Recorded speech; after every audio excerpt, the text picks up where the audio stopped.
예, 안녕하세요. 1월 초에 이렇게 좋은 자리를 갖게 돼서 우리 간단하게 인사 먼저 할게요. 저는 김수정이고 제 이름은요. 저희 아이가 지금 올해 25살이 된 청년입니다. 저희 아이는 자폐성 장애와 뇌병변 장애 그리고 시각 장애의 3개의 장애를 갖고 있는 멋진 청년이고요. 저는 같이 이제 우리 아이와 늙어가고 있는 그런 엄마입니다. 소개 부탁드릴게요. 예, 안녕하세요. 저는 강동구에 사는 만 22세 청년을 아들로 두고 있는 엄마 강지향입니다. 만 22세면은 몇 살인가요? 생일이 안 지났지만 그냥 우리 나이로 23살 이렇게 네. 되는 거죠. 예. 소개. 예, 안녕하세요. 저는 11살 됐죠. 초등학교 3학년 지적장애 2급의 아들을 키우고 있는 유승현이라고 합니다. 반갑습니다. 네, 안녕하세요. 저는 마포구에 사는 저희 딸이 올해 10살이 됐나요? 갑자기 해가 바뀌어서 이제 초등학교 3학년이 된 저희 아이는 청각이랑 자폐성 장애 중복으로 갖고 있고요. 여자아이입니다. 형제들이 다 있으시죠? 네. 네. 비장애 자녀들. 네. 네. 여기는 제가 알기로는 2명. 예, 저희는 그러니까 누나 그리고 장애가 지적 자폐성 장애 같이 중복으로 있는 아들 둘째고 셋째가 이제 고3 되는 딸 이렇게 3명이에요. 다들 저를 다시 보시더라고요. 제가 애가 셋이라고 그러면 오 이렇게 그 간혹 애국하셨다는 말도 듣고 그렇습니다. 저는 쌍둥이에요. 쌍둥이인데 딸내미가 먼저 잘 태어났고 아들내미가 뱃속에서 1시간 늦게 나오면서 그때 호흡도 멎어 있었고 또 뇌출혈도 왔고 아마 그 때문이 아닐까라고 생각은 하고 있지만 뭐 아시겠지만 발달장애에는 원인을 모르잖아요. 그래서 비장애 누나 그리고 장애인 남동생 이렇게 한 팀을 이룬 쌍둥이를 키우고 있습니다. 저도 밑으로 올해 7살 된 남동생이 있고요. 뭐 딱히 큰애가 장애가 있다 보니까 계획한 그 동생은 아니었지만 건강하게 다행히 태어나준 어쨌든 7살 남자 동생으로 더 형제가 있어요. 형제 얘기하다 보니까 자연스럽게 얘기가 들어오는데 저희는 애가 하나예요. 왜냐면 우리 애는 이제 조산을 해서 7개월을 못 채우고 난 아이라 이제 아이 치료나 뭐 이제 뭐 병으로 많이 앓기도 하고 그래서 이제 동생을 날 엄두를 못 내고 키우다 보니 내가 너무 늙어버려서 이제 생각이 들었을 때는 나올 수가 없었어요. 그러면은 이제 우리가 지금 장애 유형이나 나이에 대해서 조금 얘기했는데 지금 공통적으로 갖고 있는 장애는 지금 발달 장애고 아이들을 키우면서 필요하다고 생각했던 정보들 왜 이런 갈급함들이 처음에 이제 아이를 낳고 장애로 진단을 받고 이런 과정에서 필요하다고 느꼈던 것들을 이제 얘기를 해보면 좋을 것 같아요. 순서가 이런가요? 네. 그러죠. 뭐. 네. 저희 아이가 벌써 23살이니까 발달장애라는 말보다는 사실은 그때는 좀 정신지체 혹은 뭐 오티즘이란 말, 그 자폐성 장애라는 말이 이제 막 그러니까 가끔 관심 있는 사람한테 들려오던 시절의 아이가 이제 뭔가 다르다라는 걸 알게 됐는데 이상하게도 지역 안에서 같이 사시는 분들 중에 발달장애 가지신 분들이 한두 분 계셨어요. 그래서 저는 아이가 아직 아기일 때 되게 마음이 안쓰럽구나 라고 생각을 했지만 저희 아이가 그런 줄을 몰랐었지만 그때 그 선배이신 부모님들이 너희 아이가 살짝 뭔가 문제가 있어 보인다. 병원에 가봐라 라는 권유를 통해서 가게 됐거든요. 그러니까 일반적으로 육아 정보를 통해서 아는 거는 비장애 아이들의 일반적인 수순에 의해서 이렇게 잘 자라나는지를 체크를 하게 되는데 그거보다 늦어진다는 건 알고 있었지만 병원에 가서도 의사 선생님들이 딱히 얘가 어떻다라는 진단보다는 좀 더 기다려봐요가 한 3, 4년 계속됐던 것 같아요. 그리고 저희가 사실은 또 아이가 어렸을 때 외국에 잠깐 주재원 생활을 하느라고 나가 있다 보니까 진단 시기가 조금 더 늦어지기는 했는데, 그런 진단에 있어서 제일 중요했던 거는 진단을 내려주신 분이, 의사 선생님이 그 다음에 치료 단계까지 짚어주시는 게 굉장히 그 시간적인 부분에서 교육이 필요한 거라 꼭 중요한 거였는데, 그걸 연결해주지 않으셨던 의사 선생님들 때문에 더 많이 돌아가는, 저희 아이 같은 경우는 그랬어요. 그래서 비로소 재활의학, 그러니까 몇 군데의 병원을 전전하면서 재활의학과를 갔을 때 이런 치료를 하고 이런 기관을 가보라는 말을 들었고, 장애 등록을 하라는 말을 들었거든요. 그러니까 저희 아이 같은 경우는 굉장히 많이 늦어진 케이스고, 그러면서 저도 교육에 더 많이 열정을 막 쏟아붓는 시기가 다른 부모님들처럼 있었던 것 같습니다. 요즘은 보면은 정보들이 오히려 너무 많아서 문제예요. 조금만 발달이 늦어도 어렸을 때부터 얼른 병원을 가서 온갖 치료들을 시키기 시작하는데, 그러다 보니까 요새는 또 문제가 발생하는 시기거든요. 저는 만약에 지금 아직 어린 엄마들이 이제 한참 치료에 가장 목을 맨 시기란 말이에요. 그 엄마들에게 해주고 싶은 말이 있다면, 치료는 어렸을 적에 당연히 받는 게 중요하고, 그에 따라서 아이의 향후 어떤 이런 또 것들이 많이 달라질 수도 있지만, 무조건적인 치료가, 허브되는 치료가 오히려 성장하고 나서 안 좋아지는, 망가지는 경우를 저희 아들을 보면서도 제가 느끼고 있기 때문에, 무조건적인 치료로 가면 안 되고 방향성을 먼저 잡는 게 어린 부모들일 때일수록 더 중요하다고 봐요. 근데 이 방향성을 잡을 때는 인터넷이라든지 등등등 여러 가지 너무 많은 정보는 오히려 해가 되더라고요. 저는 방향성을 잡을 땐 선배 부모들, 성인이시잖아요. 많이 키워보셨잖아요. 저는 여러 성인 선배 부모님들, 성인기 장애인을 둔 선배 부모님들을 보면서 아직 어린 제 아이를 어떻게 키워야겠다라는 방향성을 잡았거든요. 그리고 그 방향성에 따라서 치료의 과목들이라든지 가정 내에서 역할도 많이 달라졌고, 그래서 저는 여러 선배 부모들을 만날 수 있는 기회를 좀 많이 빠르게 찾았으면 좋겠다, 이 얘기를 꼭 해드리고 싶어요. 저도 약간 같은 맥락이긴 한데, 저는 아직 그 아이가 10살이니까 여기 언니랑 비슷하시고 그때랑 시절이 다르게, 요즘에는 이제 아이들이 영유아 건강검진이라고 해서 그 적절한 시기에 발달을 잘 하고 있는지를 체크를 하는 그런 구조가 있어요. 그래서 시스템이 있어서 저희 딸도 뭐 물론 청각도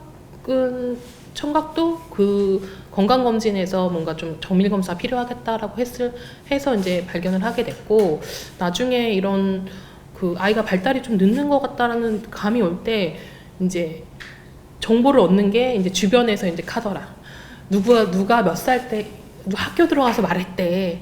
이렇게 불안을 잠식해 주려는 건 알지만, 사실은 이 시기에 혼란스러운 시기에 가장 정확한 정보가 전달이 돼야 되는데, 그게 이제 의사 선생님에서도 이제 큰 병원 가보세요. 근데 큰 병원까지 시스템 다 아시겠지만, 예약하고 진짜 유명한 선생님 만난다고 할 때까지 너무 오래 걸려요. 그 오랜 시간 동안 불안하니까 이제 인터넷을 자꾸 찾게 되거든요. 요즘엔 다 뭐만 해도 검색을 하니까 모든 비장애 엄마들도 육아 정보를 다 인터넷으로 접하는데, 그럴 게 아니라 뭐 아이 치료는 마침 어쨌든 빨리 연결이 돼서 들어간다 하더라도 부모에 대한 교육이라고 하긴 좀 그렇지만, 부모가 어떻게 해야 될지 방금 방향성 말씀하셨는데 그런 부분을 배울 수 있는 데가 없었어요. 저도 근데 최근에는 선배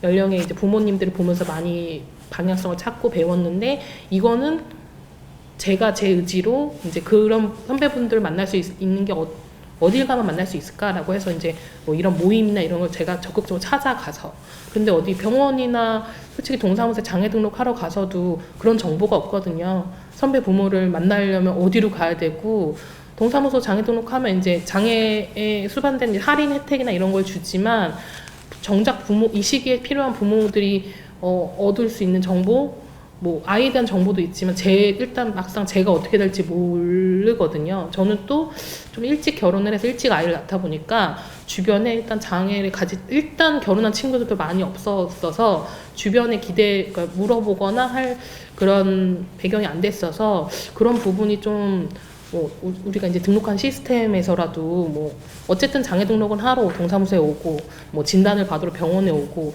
할 때 좀 정보 전달이 되면 좋겠다라는 생각은 했었어요. 말씀드리면 선배 부모와의 만남이 좋기는 한데 그러니까 제가 나름 선배 부모라고 인정을 해주시면 저희 아이들 그러니까 이 20살 이상의 이제 연령대가 높은 친구들을 키웠던 그때의 양육 환경과 지금의 양육 환경이 또 여실히 다르고 저희들이 지금 키우시는 양육 환경을 잘 몰라요. 왜냐하면 겪어가면서 배우는 건데 저희는 이미 거기를 지나왔기 때문에 다시 거기로 갈 일이 없잖아요. 그래서 잘 모르는 상황이라서 저 같은 경우도 지금 조금 전에 말씀드린 것처럼 나는 정보의 부재로 많이 힘들었었다. 하지만 저하고 같은 아이 또래의 부모님들을 만나보면 그분들 중에도 굉장히 많은 정보를 이미 취득을 하시고 취합을 해서 그 안에서 이렇게 잘 꾸려오신 분들도 계시고 어떤 분들은 지금까지도 뭐 어디 좋다는 한의원을 전전하시는 분들도 또 종교에 너무 심하게 심취하시는 분들도 지금도 계세요. 그러니까 이제 조금 선배 부모님들과의 만남도 좋지만 그 선배 부모님들 안에서도 조금 더 우리도 계몽되고 정리되고 교육받아야 할 필요들이 있고 또 거기에 플러스 되는 건 또 개인차인데 각 개인들이 선배 부모님들이 모진 세월을 살아오면서 이분들이 가지고 있는 심리적인 부분도 무시할 게 못 되는 거죠. 예, 그래서 그분들이 만약에 상처가 깊다 싶으면 후배 부모님들한테 뭐 상처받지 않으려면 그냥 차단하고 혼자 살아 이렇게 말하실 수도 있는 거고 혹은 주위의 도움을 많이 받아라라고 얘기해 주실 수도 있는 거고 해요. 그래서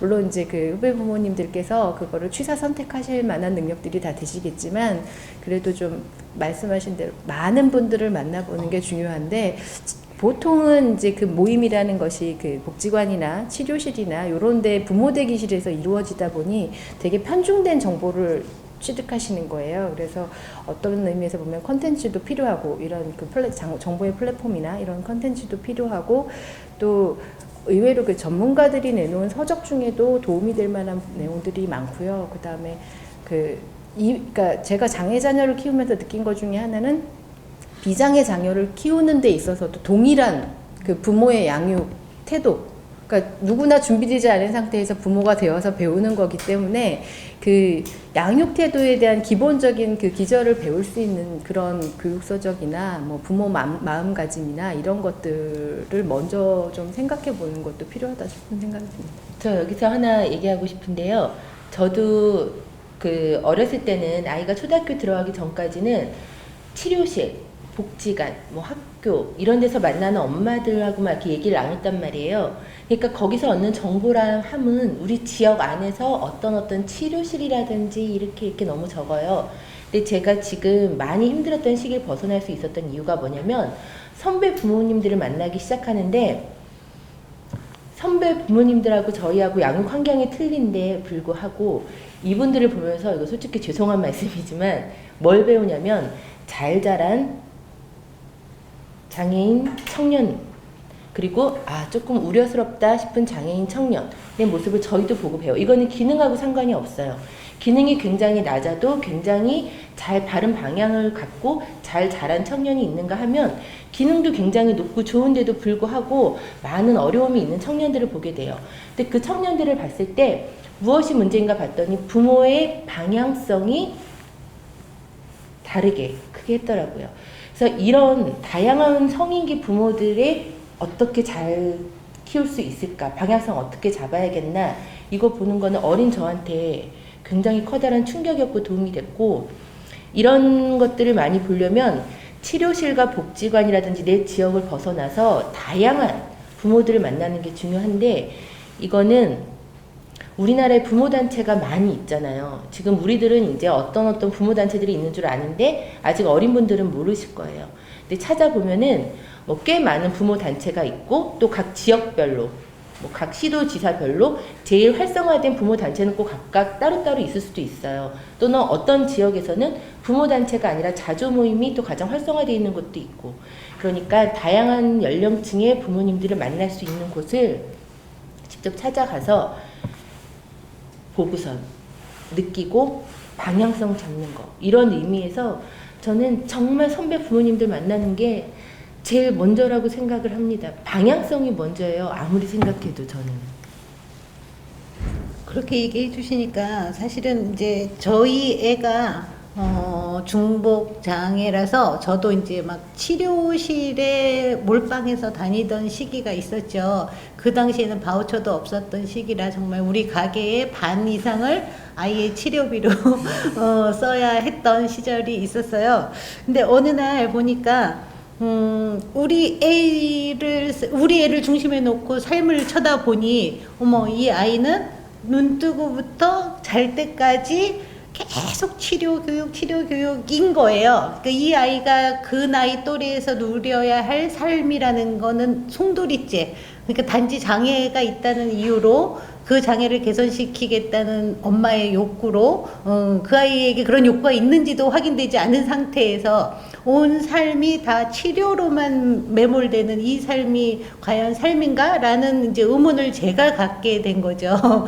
거기에다가 이제 그 당시에 책을 한번, 지금 책 제목은 생각이 안 나는데, 일본의 지체장애인이 쓴 책이었는데, 자기는 휠체어를 선택함으로써 삶이 자기를 찾았다는 내용의 책이었어요. 그러니까 그 이전에는 이쁜 걸음, 바른 걸음을 위해서 보행기를 온몸에 착용을 하고 종일 걷는 연습, 물리치료를 하느라고 자기 삶이 송두리째 고기에 매몰됐었는데, 그 이쁘게 걷는 거, 바르게 걷는 거를 버리고 휠체어를 선택한 순간 자기는 새 삶을 얻었다라는 이제 그런 책이었어요. 그 책을 보는 순간 띠용한 거죠. 아, 우리 아이도 이 자폐라는 거, 이 자폐라는 그 타이틀 때문에 이거를 떼어내고 조금 비장애인스러운 이런 삶을 추구하는 엄마의 욕구로서 우리 아이는 종일 치료로만 하게 되는 삶, 이 방향성에 대해서 정말 저가 너무 충격을 먹고, 그 다음부터 우리 아이 입장에서 그러면은 우리 아이가 좋아하는 이런 건 어떨까, 이런 고민을 하게 된 거죠. 그래서 조금 일찍 그런 고민을 시작한 게 이제 천만다행이라고 생각을 했었고, 또 하나가 이제 우리 아이를 학교에 보냈는데, 학교를 물론 우리 아이는 이제 우리 아이의 특성대로 말썽도 피우고 착석도 잘 안 되고 이러는데, 우리 아이를 옆에서 굉장히 1, 2, 3학년 때까지 너무너무 잘 돌봐준 친구가 있었어요. 너무 이쁘고 영리하고 발랄해서 너무너무 저는 그 아이가 마음에 드는데, 어느 날 우리 아이가 3학년이 되더니 학교가 가기 싫대요. 그래서 왜 학교가 가기 싫으냐고 물어보니, 바로 그 아이를 지목하면서 그 아이 때문에 학교가 가기 싫다는 거예요. 그래서 그때도 정말 충격이었죠. 그래서 왜 하다가 우리 아이는 물론 자기 표현도 잘 안 되고 감정 표현도 안 되고 그냥 이제 막 거부하는 그런 형태로 표현이 됐는데, 제가 이제 아이와 소통을 해 보다 보니 우리 아이 입장에서는 이 아이가 하루 종일 간섭하고 귀찮게 하고 엄마한테 보고하고 선생님한테 보고하고 이런 나이인 거죠. 감시자.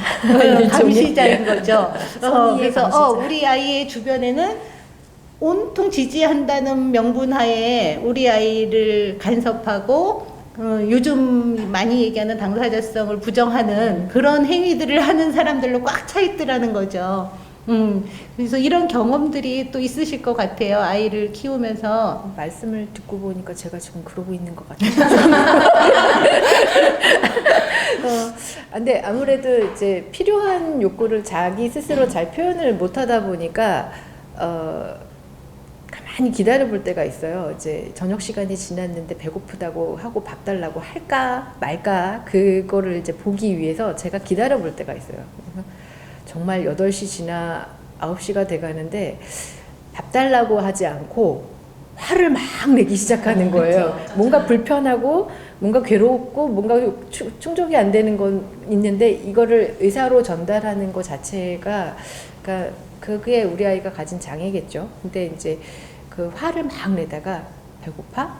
밥 먹을까? 그러니까 그렇다고 얘기를 해요. 그게 이제 어떤 그 힌트가 될 만한 어떤 거를 던져주면 나올 때도 있는데 자기가 자발적으로 그걸 표현하는 게 힘들 때도 있고 그래서 이제 자꾸 저도 모르게 지금은 뭐 해야 하지 않아? 뭘 할 거 아니야? 뭐 하자 이렇게 하게 되고 경우에 따라서는 이제 본인이 거부를 하게 됨에도 불구하고 제가 그 뭐 예를 들어 치료실 스케줄이 있다든가 그러면 가야 하니까 안 돼 가야 해. 그래서 이제 강압적으로 끌고 가게 되잖아요. 그럴 때 자기결정권 완전히 무시되지만 그거는 해야 하는 일이니까 오늘 무시하고 이걸 하지 않으면 다음 주에도 안 할 거고 그런 이제 부모로서의 우려가 있어서 그렇게 끌고 가게 되죠. 그게 이제 어떤 의미에서 보면은 그 생활이 아까 말씀하신 대로 그 거진 십몇 년을 해온 세월이기 때문에 너무 저도 고착화돼 있고 아이도 고착화돼 있는 거예요. 그러니까 본인의 의사결정권이란 얘기 자체도 사실 저는 들은 지 얼마 안 됐습니다. 그 말 단어 자체도. 그래서 그 아이가 그런 자기 스스로 뭐 옷을 선택해서 입든 식사를 선택해서 하든 뭐 이런 것들을 선택을 할 수 있게 하는 것들을 제가 너무 훈련을 안 시켰구나라는 후회가 때늦은 후회가 되고 있고 그래서 이제 최근에 조금 시도를 해보려고 했더니 본인 자체도 막 이제 귀찮아하는 거예요. 그래서 그 왜 비장애 애들을 키우다 보니까 걔들한테도 가끔 그런 걸 당하는데 뭐냐면 결정장애라고 뭐 요즘 하는 말로 본인들이 선택하기 귀찮은 거죠. 모든 걸 엄마한테 미루는 거예요. 그게 우리 아이들도 그게 생겨요.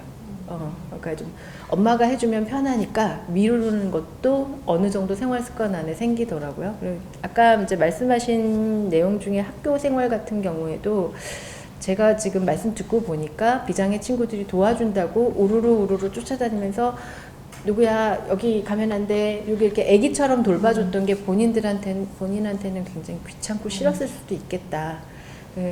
보통 이제 그 통합 교육을 하다가 특수학교로 온 경우에는 특수학교는 의외로 또 그런 부분에서는 좀 이렇게 학교 안을 다니는 거에 대해서 선생님들이 강제하거나 너 왜 지금 이 시간에 복도에 있어 나 들어가 뭐 이런 것들이 조금 덜한 편인 것 같아요. 제가 볼 때는. 그래서 어머님들이 볼 때는 왜 제가 혼자 다닐 때 왜 선생님들이 제재하지 않지? 왜 선생님들이 끌고 교실을 가지 않지? 하는 부분도 있으셨는데 그 아이들도 좀 교실 나와보고 싶을 때가 있고 다른 반 뭐 하나 기웃거려보고 싶을 때 있고 그런 마음이 있을 거라고 생각하면 그런 맥락에서 보면 아주 중요한 면인 것 같아요. 자기결정권을 살려주는 교육 체계.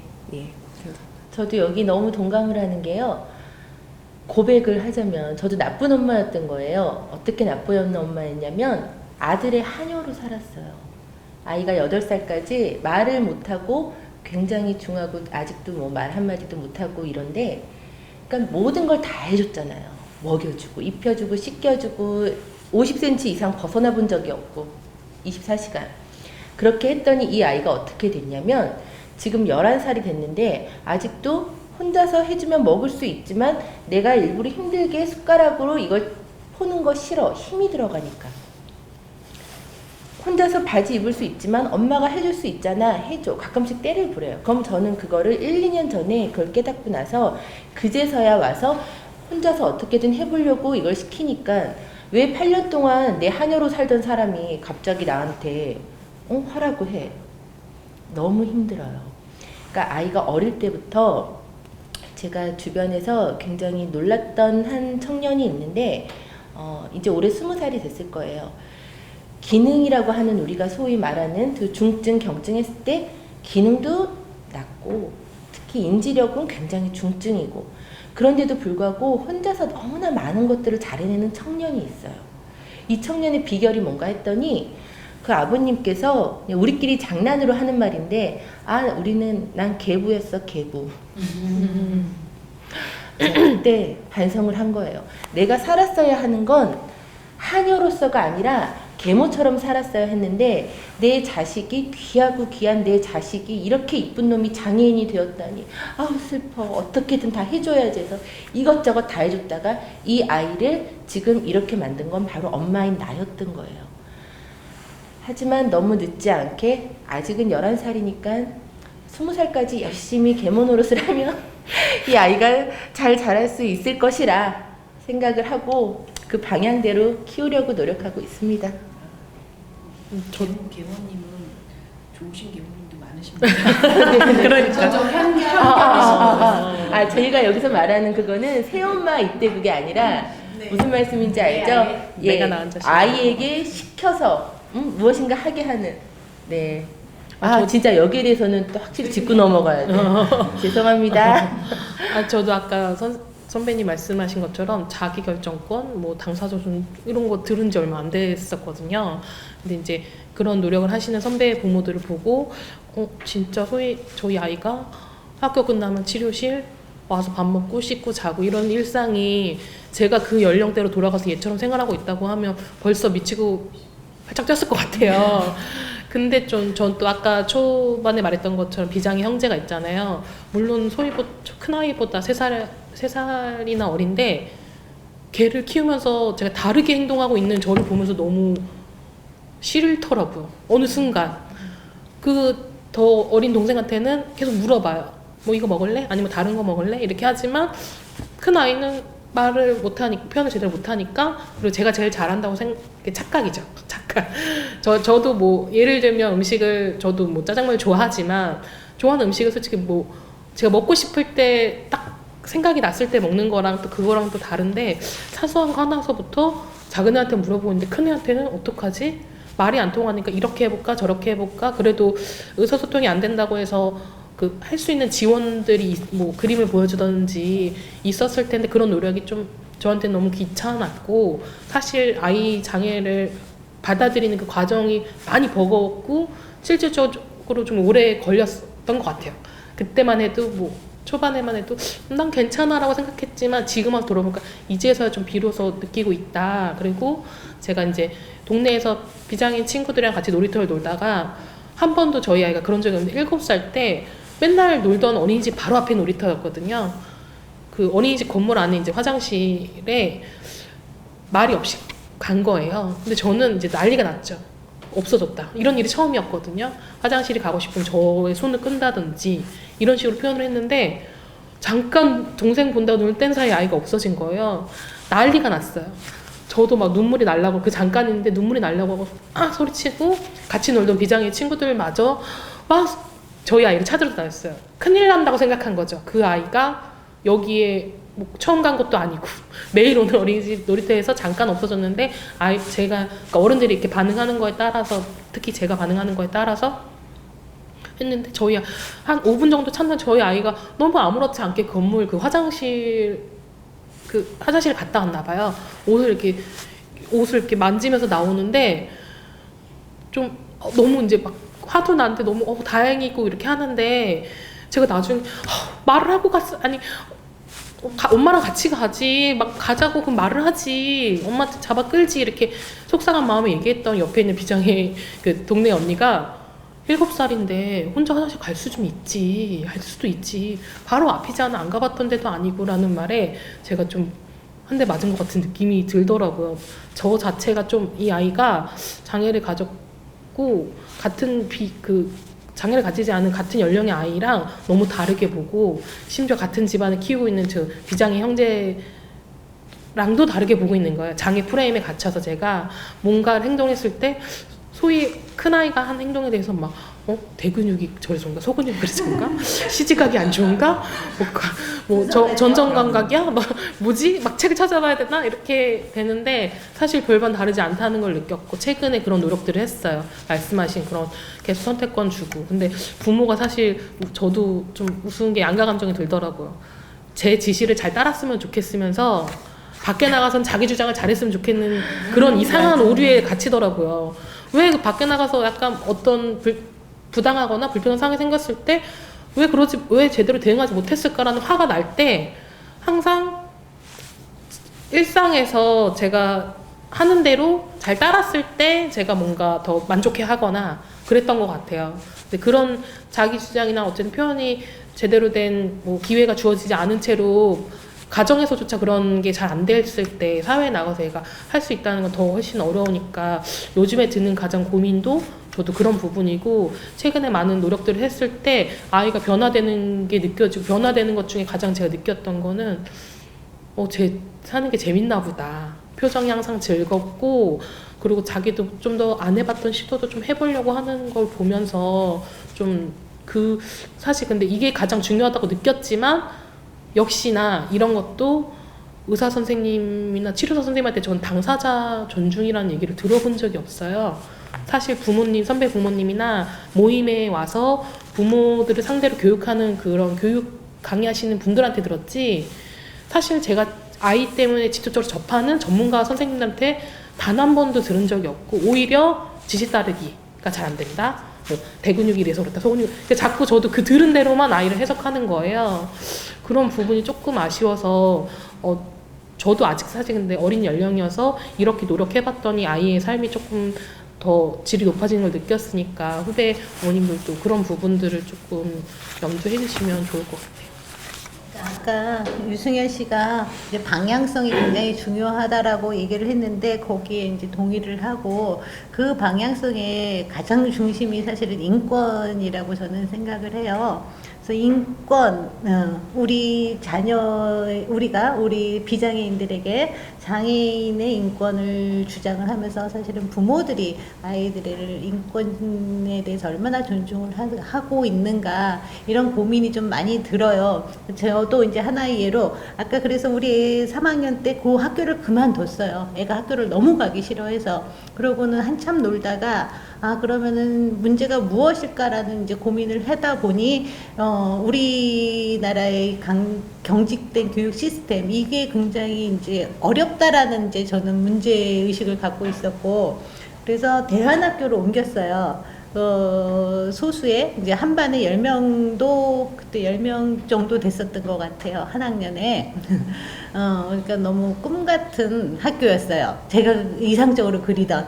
그리고 교과를 따르지 않고 그 교사와 아이들이 자율적으로 정해가는 그런 교육 과정을 가지고 그때그때 유연하게 소통하고 평등한 관계로, 교사와 학생들 간의 존칭도 없고 서로 별칭으로 불러가면서 반말, 존댓말 뭐 편한 대로들 사용하는 그런 학교였는데, 그래서 정말 여기는 IEP를 내가 학교에다 요구할 필요도 없고, 이미 그 아이들의 IEP에 대해서 너무나 많은 고민들을 하면서 가지고 가는 학교라, 여기라면 우리 아이에게 최상의 학교일 거야 라고 기대를 했는데, 얼마 가지 않아서 이제 문제가 생긴 게, 거기에서 좀 꽤 이렇게 도전적인, 그러니까 비장애 아이와 뭐 이렇게 약간 뭐 경계성의 그런 아이였는데, 욕을 굉장히 많이 하고 폭력적인 언행을 굉장히 많이 하는데, 우리 아이는 또 강박적인 도덕성 이런 게 있는 아이여서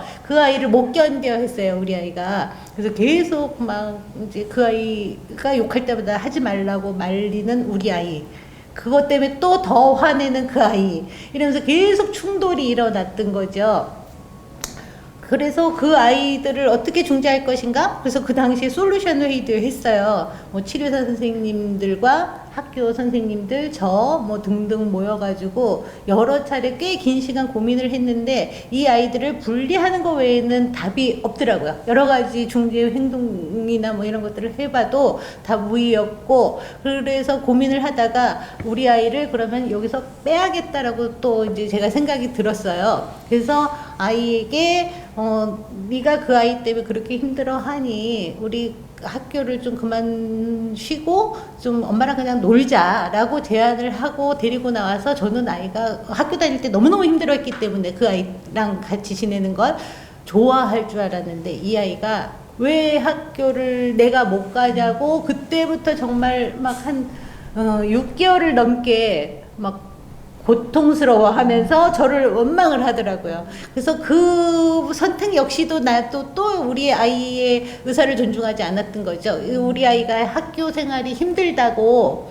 내 선택은 아이를 빼내는 거였는데 우리 아이는 힘들어도 거기서 학교를 다니고 싶었던 아이 이거를 내가 또 인정하지 않았던 거죠.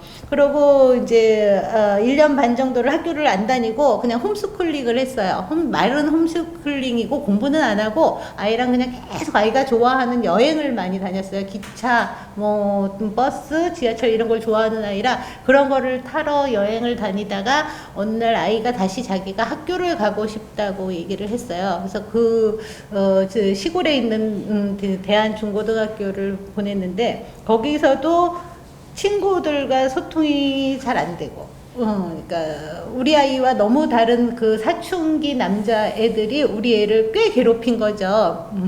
겉으로는 이제 대안학교라 거기서도 선생님들은 너무나 좋은 선한 의지와 많은 지원을 해줬지만 사춘기 자기들도 살기 힘들어하는 사춘기 남자애들이 우리 아이와 놀아주는 척하면서 괴롭히기도 하고 이런 경험들이 눈에 이제 많이 띄기도 했고 다른 분들이 이제 부모님들의 보고로 접했는데 우리 아이에게 물어봤어요. 그래서 제가 그 아이들이 그렇게 괴롭히는데 너 왜 참느냐?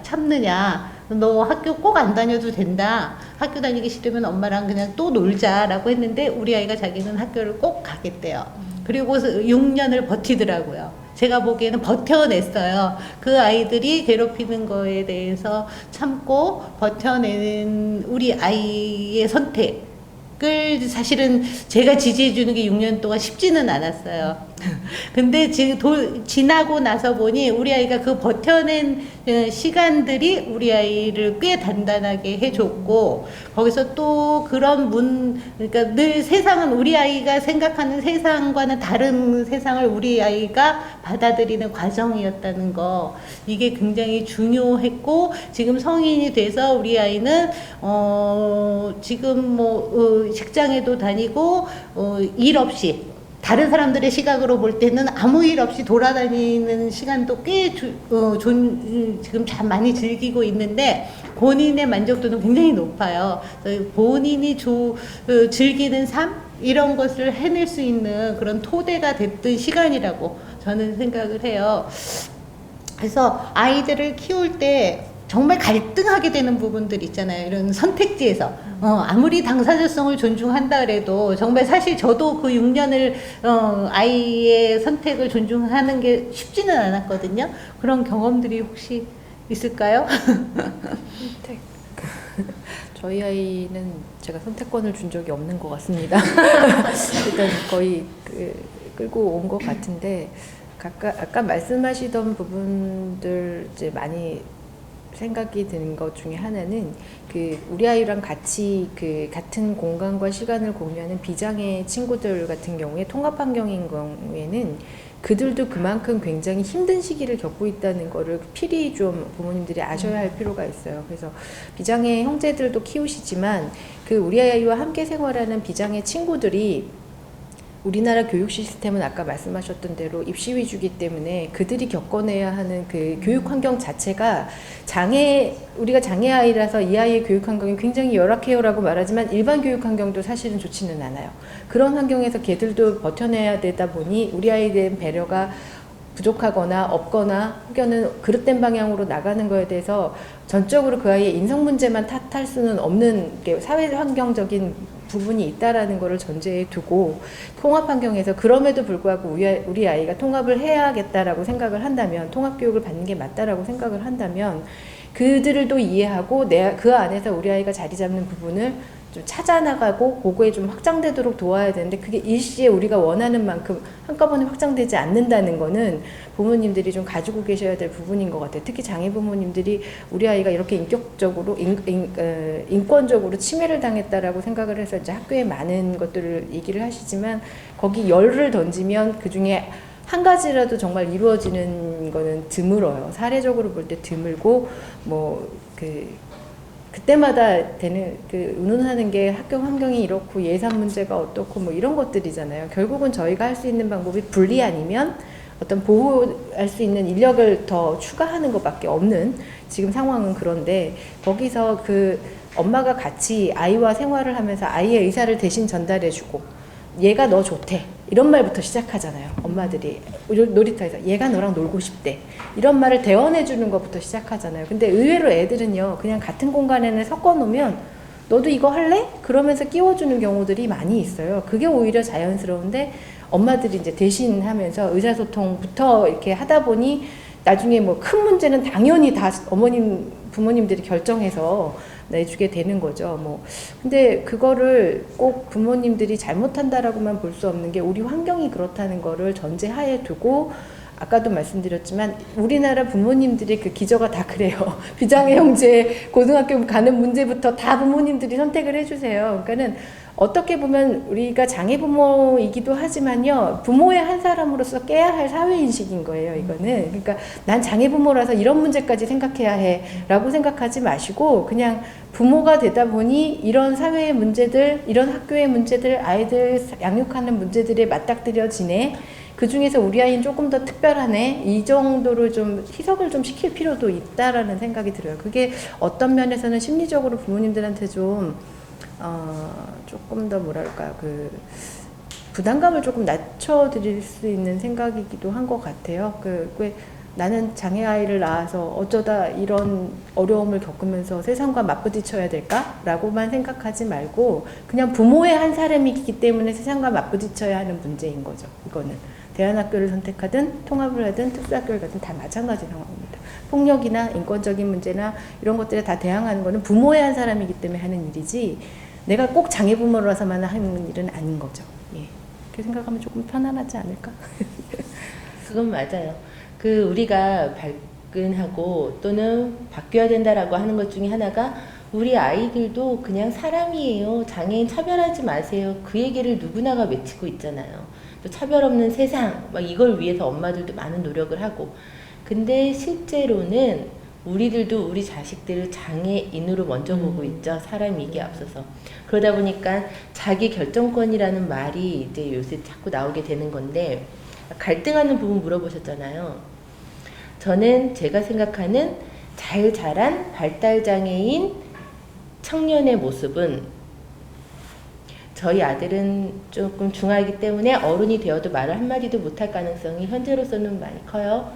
말을 한마디도 못해도 좋아요. 왜냐면 말은 안 해도 의사소통은 하거든요.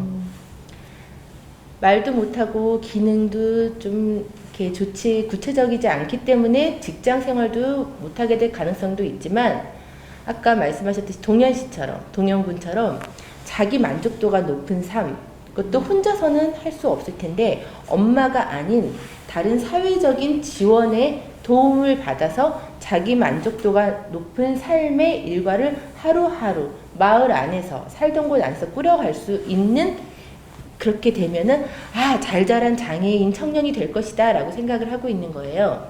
그래서 저는 이 방향으로 가기 위해서 이제 와서 내 아들을 그 방향으로 키우려다 보니까 자기 결정권 존중해줘야 되고 엄마가 하녀가 돼서 하나씩 다 해줬던 거를 안 해야 되고 예전에는 다 끌고 다니면서 먹을 거 메뉴까지 정해서 입에다 떠먹여줬던 거를 안 해야 되고 하다 보니까 요즘엔 어떤 문제가 발생하냐면 집안에서 학교에서는 교육이라는 걸 받느라고 아이도 스트레스도 받고 치료실에서도 치료를 받느라고 스트레스를 받으니까 집에 왔을 때는 이 아이가 하고 싶은 것 위주로 스케줄을 짜서 나가서 우리는 놀아요.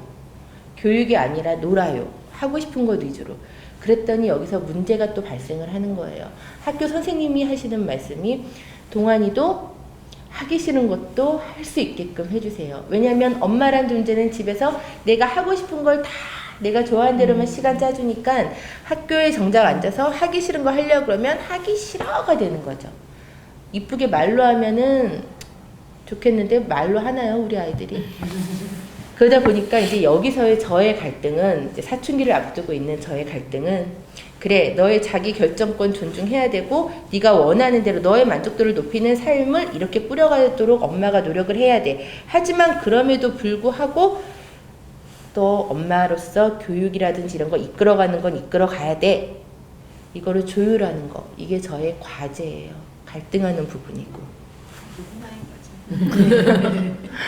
저는 어쨌든 아직 아이가 연령이 어리다 보니까 그렇게 큰 선택에 대한 갈등을 많이 겪진 않았는데 일단 첫 번째는 초등학교 입학이었던 것 같아요. 학교를 조금 사실은 엄마 된 마음에 지금 어린이집에서 잘 지내 그 누구나 아까 말씀하신 누구나 있잖아요. 저희 아이들 주변에 그렇게 걸어다니는 게 보모 같은 CCTV 같은 역할을 하는 아이들 있잖아요. 반에 꼭 있더라고요. 한두 명씩. 그 오지랖 있는 친구들이 우리 아이들 챙겨주는 걸 좋아하고 그거 저 피드백하면서 저 가면 물어보지도 않았는데 우리 아이가 뭘 했는지도 막 얘기해주고 저도 사실 학교를 그 친구들이랑 같이 다니고 싶어서 이사를 했고요. 학교 입학 전에 당연히 이 아이의 뭐 의사는 물어보지 않고 친한 애들이 같이 가면 좋지 뭐 이렇게 생각하고 했고 그 결정에 대해서는 잘 모르겠어요. 그때는 아직 그 저희 아이가 그 연령대는 그렇게 표현하거나 이렇게 다른 거를 받아들일 수 있었을까 싶기도 한데 이제 1학년에 입학을 했고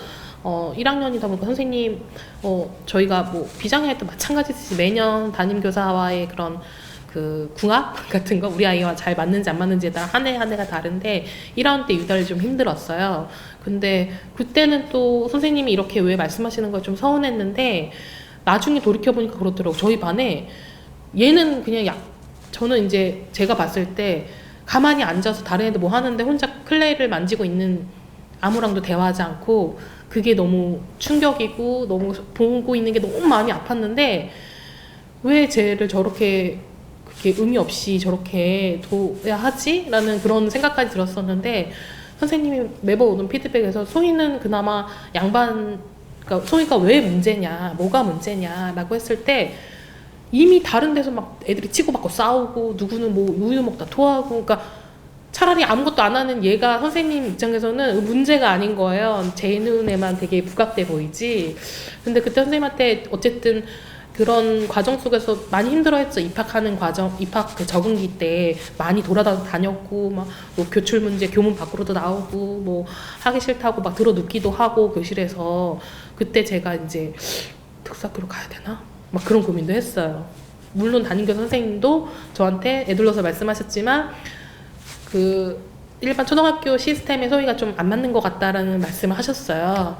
저도 약간 고민을 하게 됐죠. 아이가 저렇게까지 힘들어하는데 적응기라고까지 생각을 어쨌든 못했고 적응이라 하더라도 그 과정을 보고 있는 부모 마음이 너무 힘들었어요. 제가. 그래서 이제 소위 치료 담임 선생님께 이렇게 상담을 길게 하게 됐는데 어머님 누구 의지예요? 누가 못 버티고 계시는 거예요? 라고 저한테 물어보시더라고요. 아이예요? 어머님이세요? 근데 소희가 분명히 힘들어하는데 그 다음날에도 책가방을 매요. 그러면 얘는 학교가 가기 싫은 게 아니라 그 어쨌든 이 갑자기 바뀌는 뭐 상황이라든지 이런 게 싫은 거구나. 그러면 내가 한 번 더 그래 소희가 책가방을 매지 않을 때까지 정말 가지 않을 때까지 조금 버텨보자.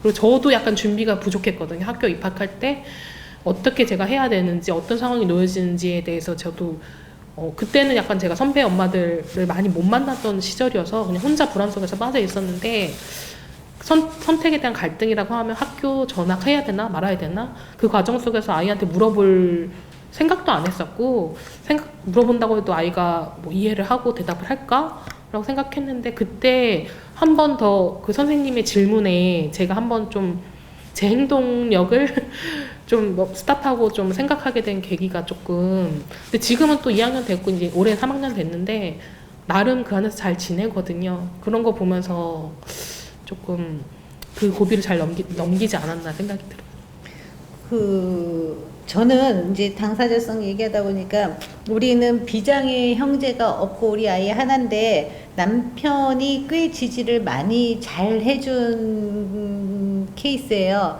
그러니까 제가 하는 선택들에 대해서 거의 대부분 많이 지지를 해줬어요. 이유는 자기가 저만큼 우리 아이에 대해서 깊게 고민을 하거나 정보들을 많이 갖고 있지 않기 때문에 엄마인 너의 선택을 지지하겠다라고 얘기를 했지만 그래도 우리 남편과 이제 갈등이 있는 부분들이 꽤 적지 않았어요. 근데 이제 우리 집을 보면 그 이유는 기본에는 하나였어요. 그러니까 아이의 당사자성을 얼마나 인정해 줄 것인가.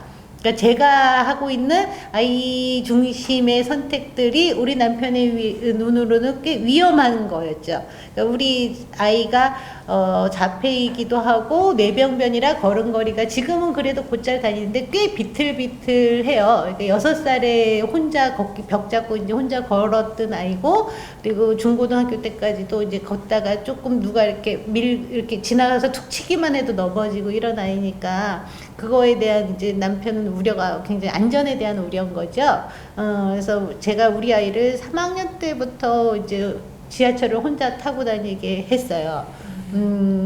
이제 자폐 아이라서 이제 교통수단에 대한 이제 정보나 이런 걸 굉장히 많이 갖고 있는 아이인데, 처음에 이제 같이 다니다가 나중에는 혼자 다니게 연습하면서 사건 사고들도 많았고, 그럴 때마다 우리 남편이 화를 잘 안 내는 사람인데 한 두세 번 굉장히 화를 많이 냈던 거죠. 너에게 저에게 아무것도 다른 건 요구하지 않았던 우리 남편이에요. 그러니까 아내로서의 역할, 뭐 며느리로서의 역할, 이런 것들에 대해서 완전히 해방시켜준 분이었는데, 그래서 오직 아이만 잘 키워다오였는데, 그런 모든 권한을 가진 제가 우리 남편의 눈으로 봐서는 아이를 방치하거나 또는 독립을 위한 연습을 한다는 핑계를 삼아 아이를 위험에 내모는 선택들을 하는 거에 대한 이제 불만을 많이 표시했던 거죠. 그러니까 하나의 예를 들면, 우리 애가 어느 날 지하철을 타고 막 다니던데 4학년 때 시간이 굉장히 점점 늦어졌는데 제가 크게 제어를 하질 않았고 그냥 매번 엄마가 걱정하니까 그래도 일찍 와달라고 얘기를 했는데, 어느 날 9시가 넘어도 집에 오지를 않아요. 그러더니 9시 반 넘어서 전화를 하더니 저에게 누가 그러니까 저처럼 세련되게 표현하지 못하지만 맞았다고 얘기를 했어요. 지하철에서 누가 때려서 안경이 부셔졌다라는 얘기를 하고, 남편과 저랑 놀래서 이제 아이가 늘 내리는 시청역 앞에 가서 이제 기다리고 있었는데, 아이가 나왔는데 정말 안경이 찌그러지고 얼굴이 여기가 맞아서 빨갛게 됐어요. 그래서 아이를 통해서 얻어낸 정보는 그때, 지금은 없는데 그때는 잡상인이라고 하는 사람들이 계속 소리치면서 물건을 팔고 다녔는데, 이 사람이 뭘 사라고 했을 때 자기가 그게 재미있어서 따라서 같이 흉내를 냈더니 아저씨가 와서 때렸다고 얘기를 해요. 그 얘기를 하면서 사람들이 근데 아무도 도와주지 않았다. 그래서 우리 아이는 3가지 지점에서 이제 화를 냈어요. 그 사람이 그렇게 자기를 때린 것, 주변에서 아무도 도와주지 않은 것, 그리고 경찰에 자기가 지하철 수사대에 가서 본인이 신고를 했는데 아무런 제스처를 해주지 않은 것, 이 3가지에 대해서 되게 분노를 했고, 그래서 이제 저희가 선택한 방법은 아이에게 이제 충분히 그 사람이 너를 때린 건 분명히 잘못된 거고, 다른 사람들이 너를 도와주지 않은 것도 잘못된 거고, 경찰들이 너를 위해서 적극적인 행동을 하지 않은 것도 잘못된 것이다 라고 얘기를 해주고, 우리가 할 수 있었던 방법을 아이와 같이 했어요. 그래서 남편은 청와대 신문고에 이런 그 행위들이 있었는데 이런 것들을 시스템으로 보호해 줄 수 있는 것들을 만들어 달라고 넣고, 저는 아이와 함께 경찰서에 민원 접수를 하고, 그리고 지하철 수사대에다가도 다시 민원 접수를 했어요. 그래서 특별하게 이제 답변은 왔지만 사실 만족하진 않은 거였지만, 우리 아이는 그때 굉장히 오랜 기간을 힘들어하면서도 엄마가 충분히 지지해주고 자기랑 같이 그런 대응하는 행동들을 해주는 거에 그래도 위로를 받았어요. 근데 그 다음날 우리 아이가 또 나가겠다는 거였어요. 근데 저도 사실은 순간적으로 갈등은 많이 했죠. 근데 아이가 만약에 안 나간다 그랬으면 이제 뭐 트라우마 상담을 하거나 이랬을 텐데, 아이가 그럼에도 불구하고 나간다고 하길래 저는 그냥 내보냈어요. 근데 그날 저녁 우리 남편이 와서 정말 또 정말 처음으로 저한테 그렇게 큰 화를 내는 거 저는 처음 겪었는데, 아무리 네가 생각하는 방향성이 옳다 그래도 자신은 그 아이의 안전이 최우선이라고 생각한다 라고 얘기를 했을 때, 남편의 의견도 사실은 저도 그 내부에서 갖고 있는 갈등이었고, 저는 그래서 그래도 이제 남편과 많은 얘기를 하면서 그 과정을 지나오긴 했는데 그 이후로도 그런 비슷한 사건들이 있었고 그때마다 이제 남편과 겪는 갈등이 저는 아이의 의사 존중 요 문제였어요. 그래서 이제 다른 분들은 이제 비장의 형제들도 있기 때문에 장애 자녀로 인해서 겪는 가족과의 갈등 이런 게 있을 것 같아요. 저희 아이는 저기 우리 정원이 아이처럼 그렇게 혼자 자발적으로 전철을 타고 다닌다든가 뭐 이런 기능적인 면이 안 돼요. 거의 이제 어머니를 기사와 동일시하면서 늘 다니는데 물론 이제 걔가 길눈이 밝아서 길을 모르지는 않으나 다양한 위험에 노출되는 것을 이 되게 아버님처럼 심히 걱정한 나머지 잘 모시고 있습니다. 현재까지도 잘 모시고 있는데 그게 뭐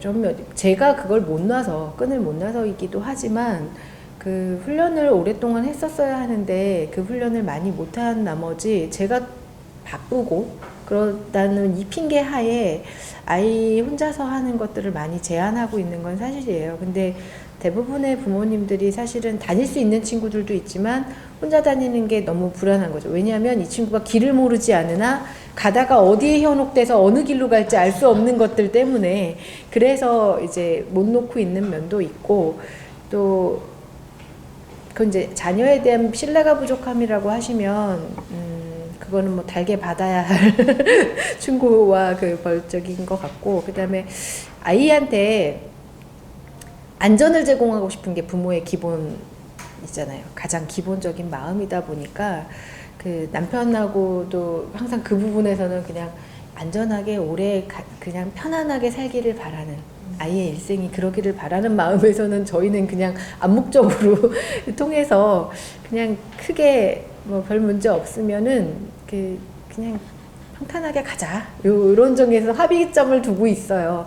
아마 많은 가정들이 그러실 것 같고 이 동영군 댁 같은 경우가 아마 좀 프론티어적인 생각일 것 같고 저는 한 중간쯤에 있어요. 아직도 있고 그래도 가끔 생각합니다. 그 조금 이렇게 대도시가 아니고 조금 더 안정적인 소도시에서 살면 아이를 좀 내놔도 되지 않을까? 훈련을 시킬 수 있지 않을까? 아이가 어디쯤 가고 있을 때 어느 뭐 저기 이발소 아저씨가 대개 아들 여기쯤 가고 있는데 가는 거 맞아? 이렇게 얘기해 주시면 아 예 맞아요 하고 이렇게 어느 정도 아이의 동선과 지역 전체가 이렇게 합일점 그러니까 뭐랄까요 익숙해져 있는 거 예. 이런 루틴이 되면은 조금 더 편안하지 않을까 그런 이상을 꿈꾸기는 해요. 늘 꿈꾸는데 아직 제가 이 대도시에 가장 우리나라의 대도시에 살면서 그것까지는 마음이 안 가는 게 현실인 것 같고 아까 그 가정 내 갈등 얘기를 하셨는데 저희 남편하고 저는 말을 많이 안 하는 편이거든요. 주말 부부잖아요. 그거 제가 은혜를 입어서 주말 부부이기도 하지만 그 이전에도 사실은 그렇게 크게 말을 하지 않고 서로가 그렇게 하면 그럴 만한 이유가 있겠지 하고 그냥 이해하고 지지하고 넘어가는 편이었어요. 그리고 큰 싸움이 있었던 적도 없고 그러다 보니 거진 대부분의 그 육아부터 시작한 교육부터 지금까지의 모든 가정생활의 선택권과 주도권은 저한테 있고 아이들과의 모든 갈등도 저한테 있고 나쁜 역할도 다 제가 하고 있고 심지어 저희 큰아이는 어렸을 때 엄마가 돈 벌어오는 줄 알았어요. 왜냐하면 제가 ATM기에 가서 돈을 뽑기 때문에 아빠는 어디 가는지 모르고 엄마가 돈 벌어오는 그런 사람인 줄 알았던 것처럼 근데 대부분들 많이 아버님들은 그냥 엄마들한테 결정권을 넘기시는 것 같아요. 네, 그냥 그 가정의 평화를 지키는 일종의 약간 소극적인 방법이랄까? 저희도 당연히 우리 아빠들은 엄마보다 정보가 덜하기 때문에 더군다나 일반 아이의 교육도 엄마한테 넘길 경우가 많은데 장애, 발달장애라고 하니 더더욱 넘기는 경우가 많잖아요. 저도 당연히 그랬고. 근데 제가 이거에 대해서 2년 전이었다. 2년 전에 딱 놀랐던 게 어느 부모 교육을 들어갔더니 전문가가 오셔서 그 말씀을 하시는 거예요. 발달장애의 아이를 둔 가정의 특징이 있다. 엄마들의 영향력이 너무 센 거예요. 가족 구성원 중에서 엄마 하나만 이만큼 투사 올라 있어요. 그랬더니 이 가정의 모습이 결코 바람직한 모습이 절대 아니라는 거예요. 그거는 저도 생긴 것만 봐도 무섭게 생겼잖아요. 그러니까 우리 남편이 저한테 덤빌 생각을 못하죠. 장애 아이를 키우면서 이렇게 희생하고 있는 걸 보니까 남편은 뭐라고 반항을 못하고 비장의 형제자매 역시 엄마에게 뭔가 욕을 하지 못하고 엄마의 권위는 절대적이 되고 이거는 굉장히 바람직하지 않은 가정의 방향이라는 거예요. 그거를 듣고 나서 그 당시에는 어땠냐면 남편하고 저의 관계도 안 좋아요. 남편이 무서운 엄마인 저에게 뭐라고 크게 반항은 안 하지만 작은 반항은 매일매일 트러블이 있으니까 우리 사이는 매일매일 차갑고 비장의 형제자매. 이 아이는 자기를 돌봐줄 엄마가 없어요. 마음의 엄마가 없어요. 겉에 일상생활은 다 챙겨주지만 마음의 엄마는 없는 거야. 그러니까 이 아이는 심지어 초등학교 들어가기 전에 나도 장애인으로 태어났으면 좋았을걸. 너무 아프다. 그러니까요. 이 얘기를 하고 그래서 제가 바뀌어보자라고 해서 어떻게 바뀌었냐면 다른 거 한 게 아무것도 없어요. 엄마의 커다란 권위를 내려놓자. 조금. 다는 못 내려놓겠고 아직은 조금 내려놓자라고 하고 나서 구체적인 방법론으로는 그동안은 아들한테만 24시간 가 있었는데 눈이 아들을 잠깐 혼자 놀아라. 이전에는 생각도 못할 일. 혼자 놀아라. 어떻게 보면 가정 내 방치라고 할 수도 있어요. 하지만 그 시간 동안에 뭘 했냐면 딸내미의 이야기를 들어주고 남편의 이야기를 들어주는 거예요. 회사에서 부장님이 오늘 무슨 말을 했는데 그 인간이 어쩌고 저쩌고 밑에 후배가 어쨌는데 나 뭐 걔 때문에 열받았고 말 그대로 이야기를 들어주는 거예요. 그 시간을 확보하기 위해서 장애인 자식을 잠시 혼자 사고를 치던 뭘 하던 TV를 보던 핸드폰을 하던 그렇게 했더니 지금은 딸내미가 지금도 장애인으로 태어났으면 좋았을 것 같아? 그랬더니 아니 절대 아니야. 남편은 이제는 반항이 좀 늘었어요. 하지만 이 반항이 느린 게 우리가 원활한 소통이 되고 있다라는 거가 눈에 보여요. 그리고 훨씬 관계가 안정된 걸 느끼고 나머지 가족들 간의 관계가 안정되고 나니까 변화가 우리 아들한테 와요. 이전에는 집안에서 짜증이 나거나 화가 나면 엄마 팔을 그렇게 핥혀서 저는 여름에도 반팔 입고 다니는 게 창피했거든요. 온통 핥힌 자국이라. 근데 지금은 가정이 안정되고 나니까 아들이 집에서 엄마를 핥혀대지 않아요. 그래서 내가 나의 커다란 이거를 조금 내려놓는 게 필요했겠구나. 저는 그 생각을 들었습니다. 왜냐하면 실제로 경험을 했었기 때문에. 저는 뭐 비장의 형제자매 얘기하셨으니까 저도 이제 7살 됐는데 한 동생 4살까지는 그런 걸 크게 요구하지도 않았었고 저도 별로 이렇게 느끼지 않았었는데 좀 커가면서 조금 이 아이에 대해서 좀 더 면밀히 봐야겠다. 그리고 얘가 문득문득 하는 말이 저를 약간 좀 이렇게 약간 때려요. 머리를. 엄마 뭐 할 때 이제 어린이집에서 긴 시간 있다가 이제 저녁 시간에 비로소 이제 초저녁쯤 해가지고 비로소 저를 만나고 이제 자기 전까지 시간이 있는데 뭐 엄마 나 좀 봐봐. 제가 뭐 계속 봐봐. 나 끝까지 봐봐. 핸드폰 내려놓고 봐봐. 이런 멘트를 볼 때마다 얘랑 얼마나 소통하고 있지 않은지에 대해서 조금 후회가 들어가지고 물론 둘째도 저는 뭐 물어보진 않았지만 제가 하면 좋겠다 싶어서 이제 놀이치료도 하고 있고 심리적인 것도 하고 있고 한 달에 한 번 정도는 둘째 데이라고 해서 이제 동네 친한 엄마랑 그 거기도 비장애 형제자매 있는 친구랑 둘이 되게 잘 놀아요. 뭐 같은 공통점을 가진 것만으로도 아이들은 말 안 해도 이게 느껴지나 봐요. 그래서 한 달에 한 번은 오로지 그냥 그 아이를 위한 시간을 좀 보내고 남편과의 갈등 많이 있긴 했었는데 지금 생각해 모든 부정적인 감정을 남편한테 다 쏟았던 것 같아요. 근데 이제 신랑이랑 저랑 막 질리게 싸우다가 우리가 싸울 거는 세상과의 편견이지 서로가 아니다 라고 생각하고 신랑도 그걸 깨닫고 나니까 저를 많이 지원해 주는 걸로, 그러니까 자기도 아이를 많이 도와주면은 제가 더 좋을 줄 알았는데 지금 와서 보니까 차라리 너를 그냥 지원해주고 너한테 좀 잔소리 좀 들어주고 하는 게 훨씬 더 효과적이더라 해가지고 요즘엔 조금 잘 합이 맞춰져 가는 느낌이에요. 저희가 오늘 사실은 3가지 주제로 얘기를 하려고 했는데 얘기가 우리가 하다 보면 참 길어져요. 그쵸? 그래서 오늘 아주 짧게 2가지 주제로만 얘기를 나눴고요. 오늘 시간이 다 됐으니까 오늘은 이만 마치겠습니다. 수고하셨습니다. 감사합니다.